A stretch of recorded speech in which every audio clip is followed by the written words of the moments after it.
So I am excited because this is the first time seeing of your Project 4 and the changes that you made to the logo. So I'm excited that I wasn't big on the blue in between the two S shapes, and your solution to that was to put the circle or the oval in the background. So I actually really like how it looks as opposed to what it looked like before. So good job on taking it in a better direction. I think that you had a very good solution with it. I would say the one thing that I'm not big on, I think, is that you have it with the white and then the black in the middle here, and then you inverted it here. So I don't think I'm big on you flip-flopping it, because I like it with the black.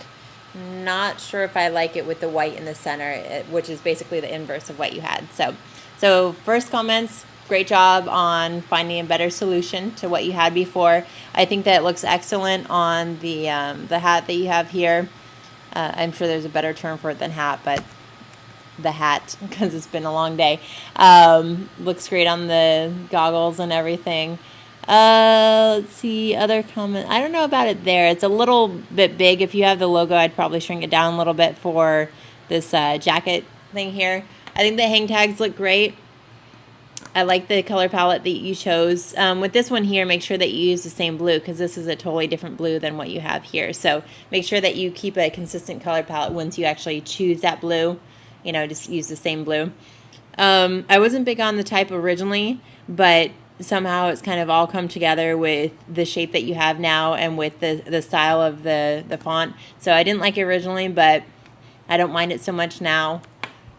The business card, I don't mind the back of it. I'm usually not big on basically taking images and watermarking them on things. I'm usually not a big fan of that. So I would try and avoid doing that for the back side of it, or front side, whichever you want to look at it. Looking at your information layout for this part. For the other side of it with the information, I like that you have everything aligned. I would avoid doing these lines here, though. A lot of people do that because they feel like they have to take up more space, or that if they don't have areas filled in and there's too much negative space, that the design's going to be uninteresting. So that's usually why people put those lines there. So I would avoid doing that, and I think that it would actually look better without that, because it's kind of distracting. It makes it look like there's too much going on. Also, I would avoid putting things on their side like you have here. So I like the layout of everything here, but maybe try and incorporate this into here somehow, or maybe put the website on the front so that you don't have to worry about putting it on the back. So some other solution so that you don't have to worry about tilting that part on the side. As far as the ad goes, again, just make sure that you don't flip-flop that logo there. I get what you're saying here for the slogan. I don't know if everybody else will get it. I'm sure if they're big outdoorsy people, they probably get what you're trying to say with it. So I don't mind the slogan part.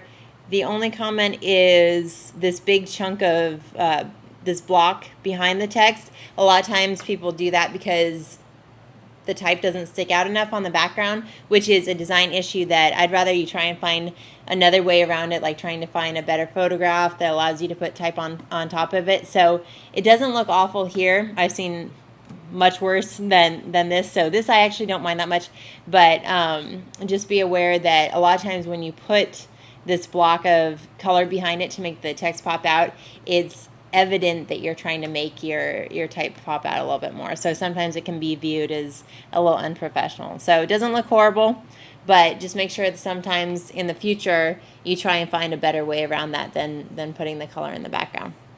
Let's see, any other comments for yours? I don't think so. There's some weird things with the photo itself. Like, I don't know what that is, but I know you didn't put that there. So anything else that you did? I think those would be the main comments. So overall, I like this version of the logo a lot better than the previous versions. I think that you're definitely taking a much better direction. So good job on the most recent version of your logo. I think that you made some great changes. So good job.